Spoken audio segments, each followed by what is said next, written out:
Did you know not all 4Ks are created equally? In fact, some 4Ks are better than others. Right now, you're looking at me with the brand new Elgato Facecam 4K. So what we're gonna do is that we're gonna compare this webcam with two other webcam and one mirrorless camera. They are all claimed to be 4K, but let's see how big of a difference between each of the 4Ks. But first, let's open this up.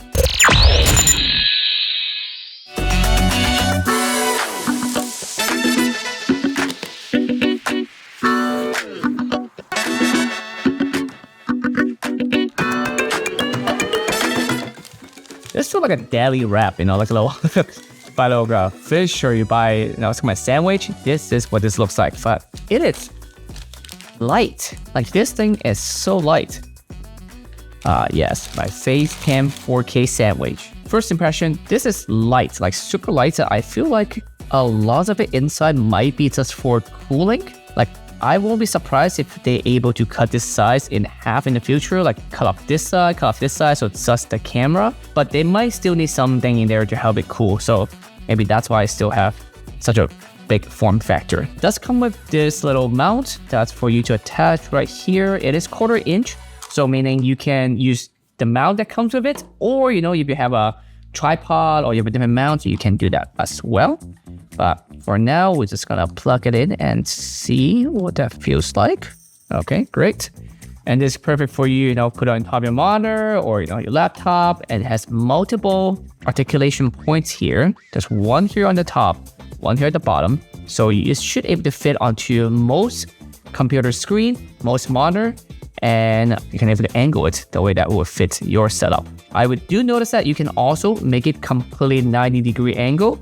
So let's say, you want to mount this on top of something that is a top-down camera, that will work as well. All right, let's go back to the computer. All right, we're back here on the computer with the Elgato Facecam 4K, but right now you're also looking at me using the Elgato Camera Hub apps. So let's turn that off and see what does it look like with just plain camera straight out of the box plugged into the computer. All right, this is what it looks like straight out of the box using the Elgato Facecam 4K. You're looking at video directly from the camera. I have an Elgato key light on my right side and also another light on the left side. One of them is an Elgato facing the wall, bouncing back, but also another light from a different company, just give me more brightness into the room.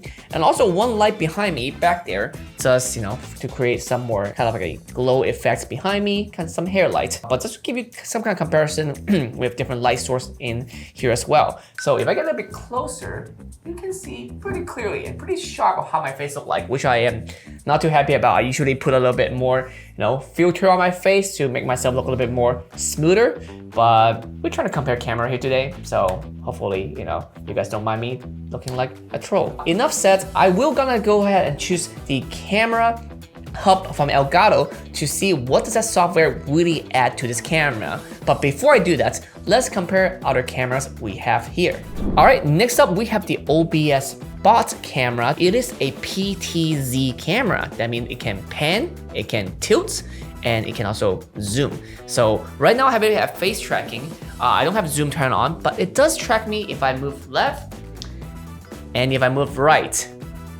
So this is one thing that the Elgato 4Cam doesn't have. It is just a fixed camera on the spot. So if you move around a lot, then you might have to consider some other way to use the Elgato Facecam 4K, or maybe that's not the camera for you. They do have a face tracking software function, but we'll get to that in just a second. All right, there you have it. This is what the OBS Bot Tiny 2 light looks like with their 4K. Next up, we have the Logitech Rio. This is kind of different. I can tell, I don't know why, but their 4K, it doesn't really do this kind of 4K. So it's a different kind of sensor size. Actually, let's look it up real quick. What am I looking at here? It does call 4K Ultra HD Video HDR. So it is claimed to be 4K, but you can tell the dimensions a little bit different. It's not the standard 3840 by 2160. So there's two black bars right next to me. And the reason why we're shooting from this angle instead of the angle from the other camera is because I don't have enough spot on top of my monitor. So hopefully this can give you a little comparison as well. But you can instantly tell this 4K is not as sharp. It's my skin looks great because it's smooth, but it's not as sharp, so details might not be as sharp. The text, you can still read the text on here, but once I put it a bit further away, it is kind of hard to see, but also like, it's just not the same quality when it comes to 4K. And of course, let's look at mirrorless camera next to see how much 4K does that 4K. All right, lastly, we have the Nikon Z30 as our last 4K test. The great thing about using a mirrorless camera or even a DSLR camera is that I can have a lot more capability to do what I want to do.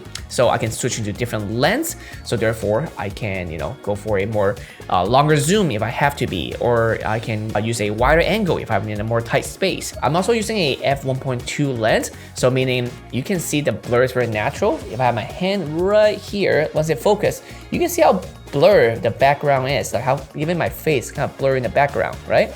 But once it focuses on my face, it's a lot very natural. You can see the blur is not artificial, so it gives a much more natural look. But again, the setup is a lot more expensive. So this is something that you have to consider if you really need that kind of quality, or also if you need that kind of, customization. One thing about this mirrorless setup is that you can also add filter to your camera and to your lens, and which is something also interesting with the new Elgato Facecam 4K. They actually have the capability to let you add a filter to it. I forgot what is the filter size for this, but I'm sure I can, look it up or include the information down below. But you can add a filter to that camera and create some certain look as well. Speaking of certain look, let's jump into the software that Elgato made called the Camera Hub to see what we can do with actually different with the Elgato Facecam 4K, and maybe we can make it even better than what it is straight out of the box. Let's go. All right, now we're inside the Camera Hub app by Elgato. There are lots of settings that you can do. One thing that I first noticed, which I truly appreciate, is that there are resets for each of these settings. So let's say if you turn something differently and you're like, oh shit, this looks so weird. It's all black and white, all contrasty. Okay, I need to change it back, but like, shit, I forgot what was the right number. You just click the reset, instantly back to where you are.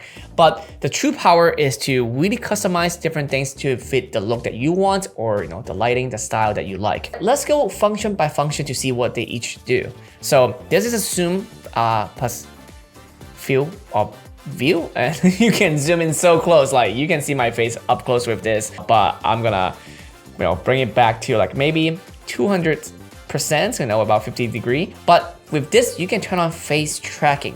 What it means that if I now move, it moves with me, but this is a zoom in look. And also I find it not so smooth, it's really jittery, kind of dizzy if I look at it. So I would either not use this or bring it like a very, very low, maybe only 108%. So if there's slight movements, then it might help, but overall, I don't think the face tracking is that great.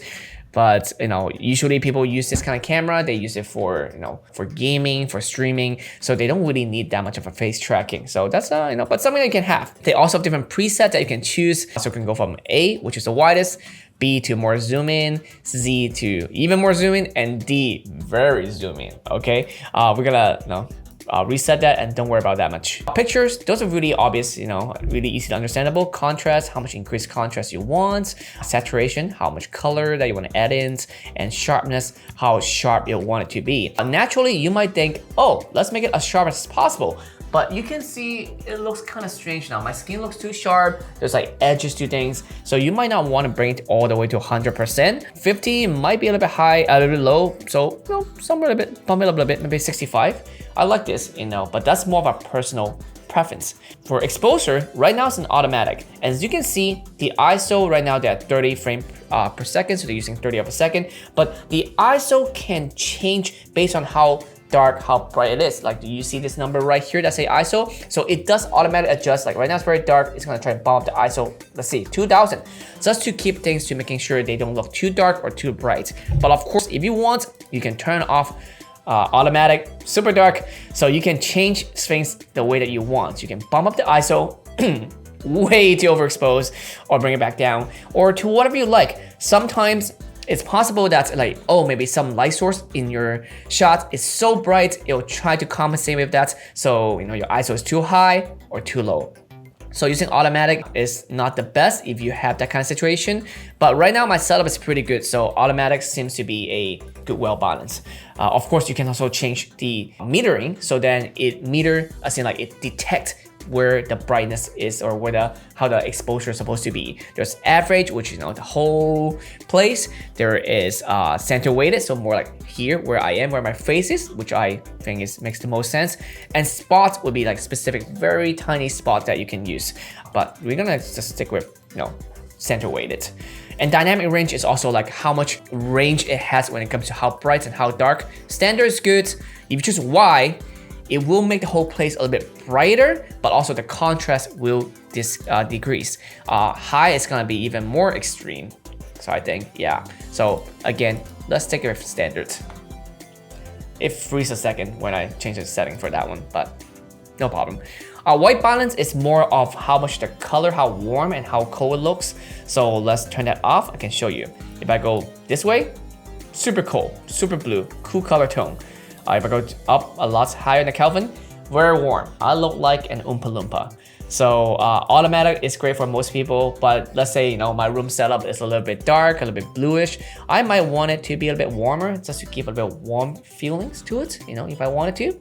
But let's go back to reset, so it's automatic. Lastly, you have noise reduction, so meaning how noisy your shot looks. So right now you might see a little noise because my background is not that bright. So if I turn that to high, everything will look a little bit smoother. So this is also a trick, a secret to go for a smooth look, but it's gonna make things not look as sharp. So again, I'm gonna just, let it go with somewhere like low. That should be enough for me.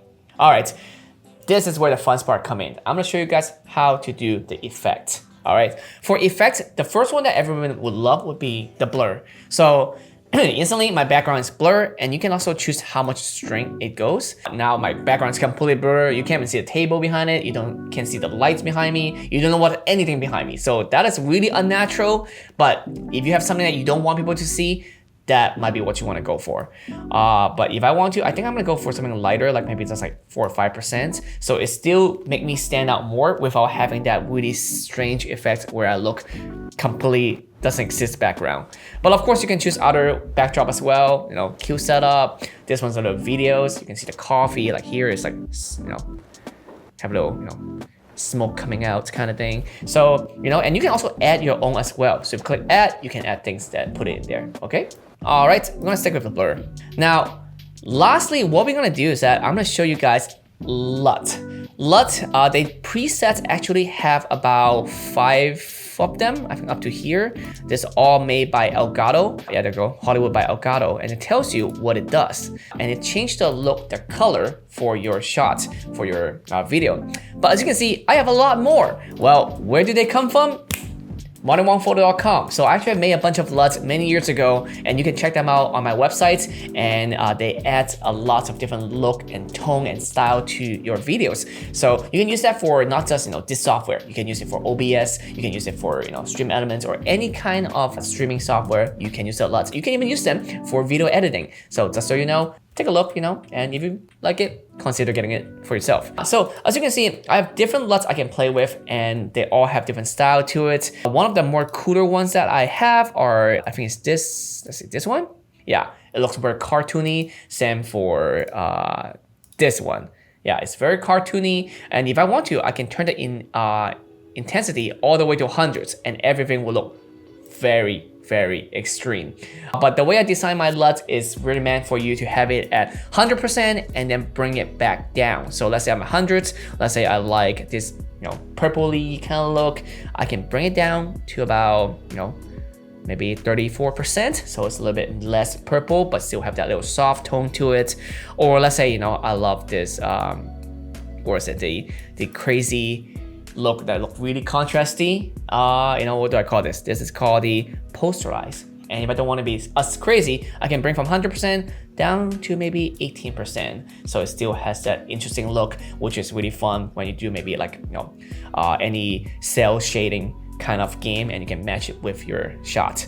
Oh, also fun fact, this mirrorless camera is also connected to my computer using the Elgato Cam Link 4K. So you can actually still use the camera hub to control how this camera looks as well. I don't think it has as much feature or customization, but at least they can all be also come into one software. So if that's what you like, you can also use that. But Elgato does make a lot of products that help you guys stream, help you to use your camera. So very exciting. And that's about it. I guess lastly, I can show you guys one more thing. They do have one thing called AR effect, and you can use that for eye contact. So when I turn it on, even if I'm looking the other way, you can't really tell because my eyes is actually looking at a different screen, but it's still showing you that I'm looking at the camera because it is using, an AR effect. It's kind of strange because like sometimes you can see how like if I'm moving my hand too fast, it will see the eyes over my hand. So it's kind of scary, but that's something you can use if you want to, and if you want to do like a script reading where you looking at a screen, you read a script, but you still want to make that fake eye contact, or when you're doing like, Zoom call. I don't think I want to turn on. It's kind of creepy, but that's on me. That's just for me, Anyway, that's it. So that's a quick comparison for you for this Elgato Facecam 4K and also other camera. Let me know what you think about it. Let me know, if you like it, if you like this kind of camera, if you want me to review other camera as well, and it's just the right webcam for you. And that's it. Very quick video, nothing too much. Just want to show you guys something cool, some new tech that I got. That's it. All right, have a good day. See you in the next one. Bye.